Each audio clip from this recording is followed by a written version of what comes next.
मध्यकालीन इतिहास की अपनी श्रृंखला में आज हम लोग भारत पर अरब आक्रमण, भारत पर तुर्क आक्रमण और इस्लाम के संबंध में कुछ बेसिक इंफॉर्मेशन समझेंगे। भारत पर अरब आक्रमण या सिंध पर अरब आक्रमण दोनों एक ही बातें हैं। एक्चुअली सिंध हमारा बॉर्डर का प्रांत है जो उधर अरब से टच होता था। तो सबसे पहले जो पहला आक्रमण है खलीफा उमर के समय 636 ईस्वी में हुआ, विफल हुआ। दूसरा आक्रमण खलीफा उस्मान के समय 647 ईस्वी में होता है, वो भी असफल हुआ। तीसरा उबैदुल्लाह व बुदैल 711 ईस्वी में भी होता है, लेकिन वो भी असफल हुआ। कहा जाता है कि उबैदुल्लाह और बुदैल का जो आक्रमण वो इराक के गवर्नर हज्जाज के निर्देशों पर हुआ था और हज्जाज के ही निर्देशों पर मोहम्मद बिन कासिम ने सिंध पर आक्रमण किया।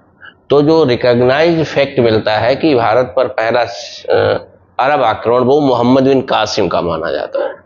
ये आक्रमण तैयारी करके आए लोग, लेकिन वो वहीं से वापस लौट गए, इतना साहस नहीं जुटा पाए। पहला जो आक्रमण हुआ, लड़ाई हुई दाहिर से, दाहिर को पराजित भी किया, वो मोहम्मद बिन कासिम माना जाता है। कुछ किताबों में इसका समय 712 ईस्वी है, कुछ में 711 ईस्वी है, जैसा विकल्प हो वैसा आप कर सकते हैं। मोहम्मद बिन कासिम के भारत पर आक्रमण करने के पीछे यदि आप कारणों की बात करेंगे तो उसमें ये कहा जाता है कि 708 ईस्वी में श्रीलंका के देवल बंदरगाह पर एक अरबी जहाज को लूट लिया गया। श्रीलंका को सेरेन द्वीप कहते हैं। लूट लिया गया। जब इराक के गवर्नर हज्जाज ने सिंध के शासक दाहिर से इसकी कंप्लेंट की और कहा उन लुटेरों को आप पकड़िए, तो कहते हैं दाहिर ने मना कर दिया। अब इसके पीछे कहानी तो ये भी कही जाती है कि वो जहाज लुटवाया ही दाहिर ने था। एक पक्ष ये है। दूसरा पक्ष ये है क्योंकि उस समय कम्युनिकेशन के इतने साधन नहीं थे, यदि लुटेरों ने लूट भी लिया हो तो दाहिर सिंध का शासक श्रीलंका के पास कैसे उन्हें पकड़ता। फिलहाल दोनों में जो मिस कम्युनिकेशन हुआ और हज्जाज ने भारत पर आक्रमण करने की ठानी और फिर मोहम्मद बिन कासिम को भी आक्रमण के लिए भेजा और उसने दाहिर से युद्ध किया, पराजित। वो कहानी फिर अलग एक एपिसोड है, उसके पीछे नाम है। तो यहाँ पे आपके नाम याद रखना है। सिंध का शासक कौन है जब मोहम्मद बिन कासिम का आक्रमण हुआ? दाहिर। मोहम्मद बिन कासिम को भारत आने के लिए किसने प्रेरित किया? तो हज्जाज। हज्जाज कौन है? उस समय का इराक का गवर्नर। इराक, ईरान, वो सब पूरा एरिया उस समय एक ही रहा होगा। और इसके बाद हम लोग देखते हैं भारत पर तुर्क आक्रमण।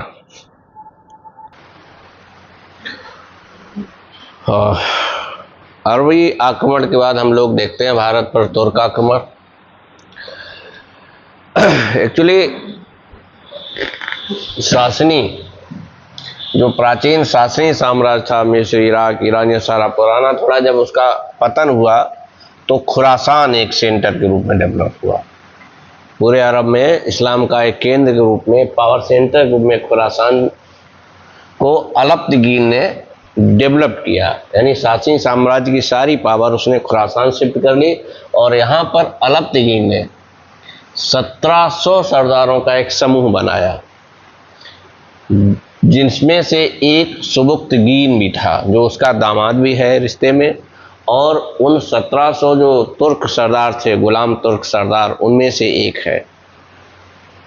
अलप्तगीन के बाद ये उसको आगे कम्युनिकेट करता है, आगे सक्सेसर बनता है। मतलब ये यहाँ तक अभी इस्लाम को प्रसार करने की आकांक्षा है। अब धर्म के प्रचार प्रसार के लिए पैसा भी चाहिए, धन चाहिए, तो धन के लिए भारत की तरफ आकर्षित हो रहे हैं। और उसी क्रम में सुबुक्तगीन का जो पुत्र है महमूद गजनवी, ये भारत पर 1000 और 1027 के बीच लगभग 17 आक्रमण करता है, लूटपाट करके धन ले जाता है। जिहाद का नारा देता है, बुद्ध शिकन नाम रखता है। बुद्ध शिकन का मतलब है स्टेच्यू डिस्ट्रॉय करने वाला, मूर्ति तोड़ने वाला, बुद्ध शिकन। इसका जो बहुत पॉपुलर अटैक भारत में है, सोमनाथ मंदिर गुजरात में बहुत फेमस है। शिव जी का मंदिर सोमनाथ में है गुजरात में, वहाँ पे लूटपाट की, कहते हैं कि 6.5 टन सोना ले गया। ये सवाल पूछा जा चुका है कि महमूद गजनवी का सोमनाथ मंदिर पर आक्रमण कौन सा नंबर का था, तो ये 16वां आक्रमण था। कन्नौज और मथुरा तक भी आक्रमण हुआ 1018 1019 के आसपास, कन्नौज तक उसने आक्रमण किए। महमूद गजनवी का जो आखिरी आक्रमण है वो सिंध के जाटों के विरुद्ध है, और इस तरीके से 1030 में महमूद गजनवी की मृत्यु हो जाती है। लेकिन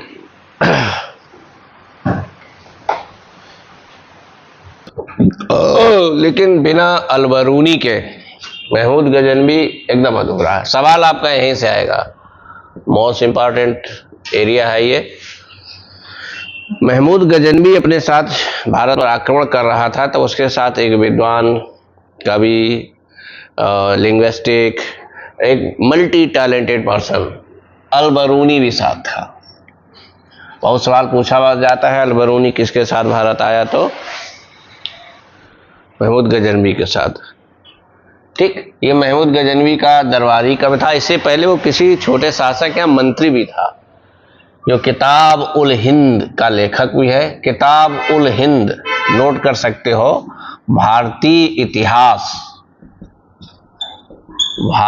इतिहास के संबंध में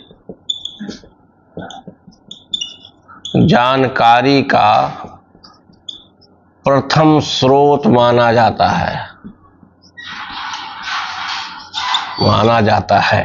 ठीक, ये गणित, खगोल शास्त्र, भूगोल, दर्शन व संस्कृत का विद्वान था। महमूद गजनवी के कोर्ट में उत्बी व बैहाकी नाम के भी विद्वान थे, स्कॉलर हैं ये, इस्लामिक स्कॉलर, ये भी विद्वान रहते थे। बैहाकी की जो किताब है तारीख ए सुबुक्तगीन, सुबुक्तगीन कौन है? महमूद गजनवी का फादर है, उसके पिता पे भी किताब लिखी उसके बारे में, उत्बी व बैहाकी। किताब उल हिंद को आप सर्च करोगे तो भारत के संबंध में बहुत सारी जानकारी मिलती है, उस समय की एक ऑथेंटिक स्रोत माना जाता है भारतीय इतिहास के संबंध में। दूसरा ये कि बरूनी का जो जन्म है ये 973 AD से 1048 AD, ये डेथ है, ये बर्थ है। मतलब ये थोड़ा सा टाइमलाइन पता रहना चाहिए। 4 सितंबर 13 दिसंबर, ये 4 सितंबर 1973 और 18 दिसंबर 1048 AD या ईस्वी जिसे हम लोग कहते हैं, ये टाइम पीरियड है अलबरूनी का। आगे मिलते हैं किसी दूसरे वीडियो में, तब तक के लिए बहुत बहुत धन्यवाद। शेयर, सब्सक्राइब, कमेंट जरूर करते रहिए।